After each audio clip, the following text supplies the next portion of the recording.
इनको कितना खराब मानते हैं, क्या कुछ है? देखो, मैं तो लोगों का कॉल होगा उसको मानूंगा जी। 4 तारीख को पता लग जाएगा। जो प्रजातंत्र है, जो भी लोग फैसला लेंगे उनका स्वागत करेंगे। हरियाणा में कितना कुछ देख रहे हैं? एग्जिट पोल तो बता रहे हैं 2, 3, 4 है। एग्जिट पोल की मैंने बताया 4 तारीख को पता लग जाएगा। और हरियाणा में जो है कांग्रेस के पक्ष में लहर चली हुई है। कितनी सीटें मान रहे हो 10 में से आप? जब पक्ष में लहर चलती है तो क्लीन स्वीप भी होता है। आ जाएगा 4 तारीख को। ईवीएम का बड़ा सवाल उठ रहा है, उसकी कार्यशैली पर आप करने की क्या मतलब? ईवीएम क्या ईवीएम की कार्य प्रणाली के सवाल पार्टी ने टेकअप किया है और प्रिकॉशन लेनी चाहिए। खासतौर पर जो काउंटिंग एजेंट है वो बहुत सतर्कता काम लेना चाहिए। कल शायद मीटिंग भी ली है आपने, पार्टी प्रत्याशियों से फीडबैक ली है? नहीं, कल मैं किस लोकसभा क्षेत्र में क्या कुछ? कल मैं नहीं था। अच्छा, आप नहीं थे। MP साहब जी, कहाँ से क्या रिपोर्ट है? थोड़ा कहाँ से कितने क्या रिपोर्ट है? 10 में से कितने रिपोर्ट है आपके पॉजिटिव मानने का? देख बात देश जब कांग्रेस के पक्ष में लहर चल रही है, जब हरियाणा में जब पक्ष में लहर चलती है तो क्लीन स्वीप भी हो जाता है। देखते हैं किन मुद्दों को लेकर लोगों ने वोट डाला है। मुद्दे क्या रहे इस चुनाव में जो आपकी नजर में? मुद्दे हैं। ये विफल सरकार है, हर मोड़ पे ये विफलताएं दिखाई है। बेरोजगारी जो हमारा प्रदेश हरियाणा प्रति व्यक्ति आय में, प्रति व्यक्ति निवेश में, कानून व्यवस्था में, नौकरी देने में, खेल और खिलाड़ियों में नंबर 1 का प्रदेश था 2014 में। अब 10 साल के बाद बेरोजगारी भी नंबर 1 हो गया, महंगाई भी हो गया, कानून व्यवस्था को ऐसा लगता है सरकार है ही नहीं जैसे। और खेल और खिलाड़ियों को आपने स्वयं देखे, हमारी पहलवान बेटियां जो दुनिया में नाम कमाया, इस तरह जंतर मंतर में उनको अब तक न्याय नहीं मिला। हुड्डा साहब कन्नौज से जो विधायक निर्मल चौधरी, उनके पति की एक रिकॉर्डिंग वायरल हो रही है, वो कह रहे हैं कि हुड्डा साहब से मेरी बात हो गई, सत्ता ब्रह्मचारी के पक्ष में वोट दबाओ, क्या मामला है? उससे पूछो, ये तो किसी बात नहीं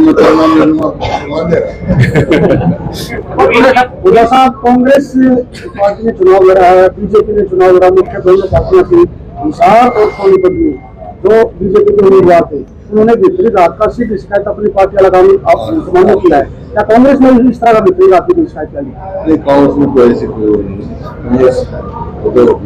संगठन में ही है, लेकिन हमारा तो संगठन लोग ही बने हुए थे, डर डर तक कांग्रेस की।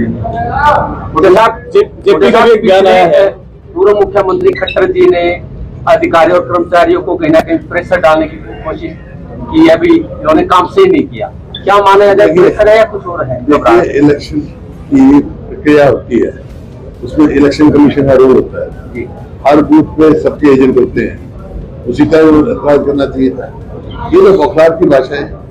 तो मीन्स वो आ रहे हैं, बीजेपी आ रही है, हार स्वीकार की है। इन चुनाव के नतीजों का विधानसभा पर क्या फर्क पड़ेगा? विधानसभा पर क्या फर्क पड़ेगा इन चुनाव का? नतीजे आएंगे विधानसभा में लोगों ने छत्तीसगढ़ मन बना रखा है, आने वाली सरकार कांग्रेस पार्टी की होगी। एक जेपी का भी बयान आया, उन्होंने कहा कि 94 में कुछ लोगों ने दगा किया, पार्टी के लोग उनके पल्ले कुछ नहीं, जनता ने सीधा वोट दिया है। जब तो मेरे पास तो कोई अच्छा, इस चुनाव में कोई राष्ट्रीय मुद्दे हावी नहीं रहे, हरियाणा में लोकल मुद्दे हावी रहे, क्या कारण है? राष्ट्रीय मुद्दे क्यों नहीं हावी रहे? राष्ट्रीय मुद्दे 2022 तक इन्होंने कहा था किसानों की आमदनी दुगनी कर देंगे हम। किसान की आमदनी दुगनी कहाँ हुई? लागत दुगनी से ज्यादा होगी। ये सब मुद्दे सब इकट्ठे होते होता है, राष्ट्रीय मुद्दे भी होते हैं, स्थानीय मुद्दे भी होते हैं। और ये हमारा जो मामला रखा हुआ SYL का, उसके लिए भी बीजेपी की सरकार है, केंद्र में बीजेपी की सरकार है, सुप्रीम कोर्ट का फैसला करे। कितने साल हो गए न्याय निवास के? ये पहली सरकार है हरियाणा की सरकार पूरे देश में जिसने खुद ही न्याय रखवाई हो, जो दादू कुंडूरिया ने बनाया।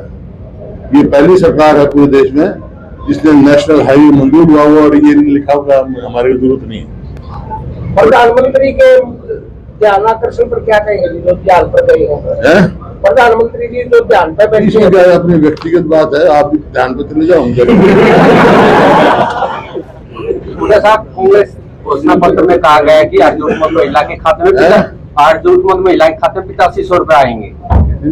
कांग्रेस घोषणा पत्र में कहा गया है, तो क्या ये संभव है? पूरे क्यों नहीं संभव? जो कांग्रेस ने जो घोषणा पत्र दिया है वो सोच समझ के और सारे हिसाब से दिया। अगर इंडिया की सरकार आएगी केंद्र में तो ये लागू होगा और 4 जुलाई से ही 4 जून को क्या ना 4 जुलाई से लागू हो जाएगा। हुड्डा साहब कल जीत में राकेश टिकैत जी आए थे, उन्होंने कहा था कि भाई ये सरकार है ना, कोई भी सरकार जो बनेगी 4 जून के बाद जो सरकार बनेगी हम आंदोलन करेंगे और किसानों की मांगों को लेकर करेंगे। तो क्या इंडिया गठबंधन की अगर सरकार बनती है तो किसानों को आंदोलन करने की तो जरूरत पड़ेगी? किसानों ने हमसे कह रखा है MSP किस चीज का आंदोलन होगा। अगर इंडिया गठबंधन की सरकार बनती है तो हमने तो MSP की गारंटी, लीगल गारंटी दे रखी है और किसान का कर्जा माफी से लेकर कर्ज मुक्त कराने की बात कह रखी है। और जो इंश्योरेंस जो है वो जो मतलब प्राइवेट कंपनी को इंश्योरेंस भी दी जाएगी, जैसे LIC है वैसे दी जाएगी, पेंशन फंड है, वो सारे प्रिकॉशन हमारे घोषणा पत्र में। हुड्डा साहब 2019 के बाद एक कमी महसूस की गई थी, कांग्रेस में भी संगठन का गठन नहीं हो पाया, उसकी वजह से नुकसान हुआ। तो क्या इस बार भी कुछ ऐसी कमी सामने आ रही है, भी संगठन का गठन होना चाहिए था? देखिए ये चुनाव तो लोगों ने लड़ा है, लोग सारे लोग ही हमारे संगठन के हैं। लेकिन कार्यक्रम चले हमारे कांग्रेस पार्टी के, घर घर कांग्रेस चले। अब विधानसभा चलता रहेगा तब तक संगठन गठन हो जाएगा। हो जाएगा। हुड्डा साहब जो आपको फीडबैक मिला है कार्यकर्ताओं से या संगठन के पार्टी नेताओं से लोकसभा चुनाव को लेकर, उसमें कितनी सीटों पर आप आश्वस्त है? 7 में मैं बता चुका एक बार, कांग्रेस के पक्ष में लहर चलती है, चल रही है, और जब किसी के पक्ष में लहर चलती है तो क्लीन स्वीप हो जाएगी।